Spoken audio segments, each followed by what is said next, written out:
Alright, so welcome to the channel. My name is Phil. This is Danny. Today we're going to talk a little bit about the squat. So, simple exercise. A lot of people I see have been doing it wrong. So we'll just, try to give you an opinion, give you more information about proper squatting and things like that. So, what I see a lot of is we do assessments usually as trainers. We assess how people squat. And then from there, we tell them whatever we see that needs to be corrected. So a lot of times people tend to ignore the information. They'll say, it's not important, they can still squat. What are you talking about? They might come back and say, oh, I lost 10 pounds, I lost 5 pounds without you, I don't need you. But then maybe a couple months later, they might say, oh, why is my knee hurting? Why is my ankle hurting? This, that. It's because your squat was wrong when you started. You never corrected it, and then you just kept on building on that bad squat, that bad posture, and it just kept getting worse and worse. So what we're trying to do now is show you the steps how to correct it, or just how to, not get in that position in the first place. Break the habit of performing squat with bad form. Alright, so I wanted to demonstrate a squat on the Smith machine, which is it's basically an assisted squat. What it does is it takes away some of the stabilization from the actual movement. I mean, it makes the squat easier. It takes away a lot of your body's natural ability to balance the weight, to hold it up, and everything else. So you're not going to build up the core strength as much. So we'll show him, and Danny's going to go through the movement. He's going to tell you how he feels after doing the move. So we'll just get in a couple reps.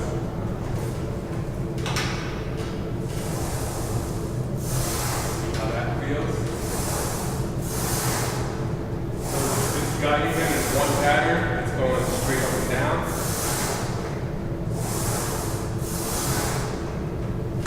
And that's a little bit short. So, how do you feel on that as opposed to a regular So basically, performing a squat on the Smith machine versus performing it on an actual squat rack is very different. First, you're not using your core to stabilize the weight at all. You're subtracting the weight of the bar when you're squatting at the squat rack. The bar itself weighs 45 pounds. So you're taking that and making it easier in that way. You're also you're fixated in one position. So it's not very functional. It takes away the functionality of the workout.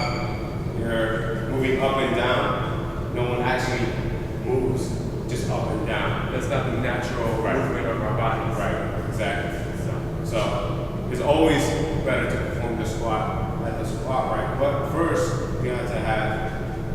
you have to work your way up to performing a squat at a squat rack versus doing it.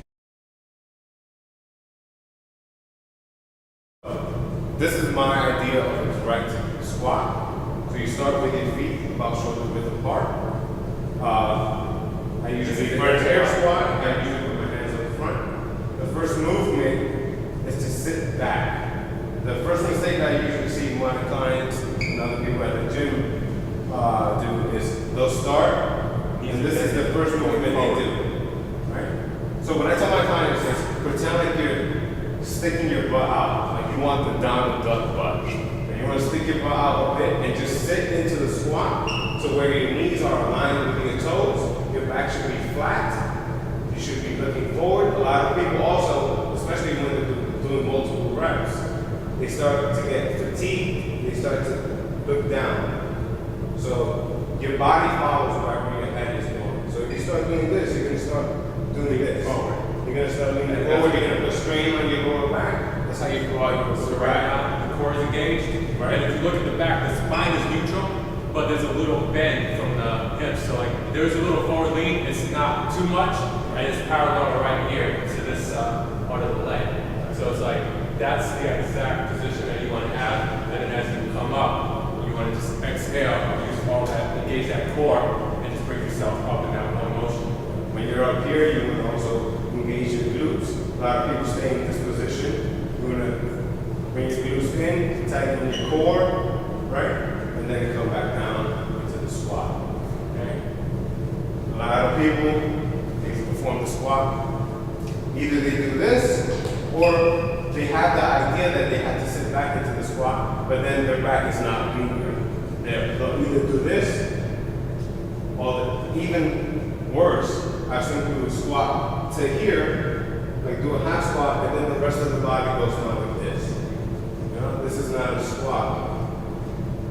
So you have to work on certain things. Sometimes just tight calves, you know, tight lower back, things like that, and you can performing the squat with the right form. So yeah, a lot of times it's not just something that you can say, hey, like fix your feet. Your feet are turning out, right? You just do it, and it just happens automatically when you do it with the squat. Like it takes a little time to work on the muscles, to work on the tight muscles, and to get everything in balance. So it's like not something you really can jump into. It's something you want to really like take your time on. Work on so you get it right. Stretching certain muscles, strengthening other muscles, things like that, in order to be able to perform. Because it is a compound movement. It's not a basic.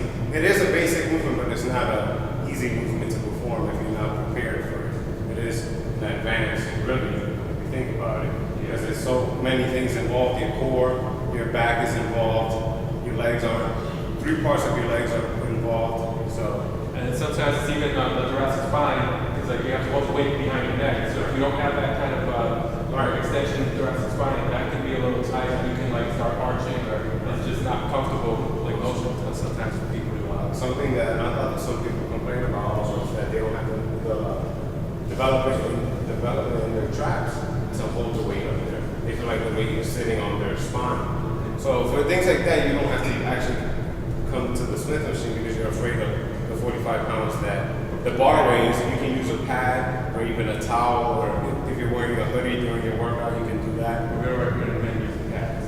Yeah, no pads at the gym for men. Yeah, so that's just... If you do use a pad, make sure it matches your purse. Yeah, that's all we got to say.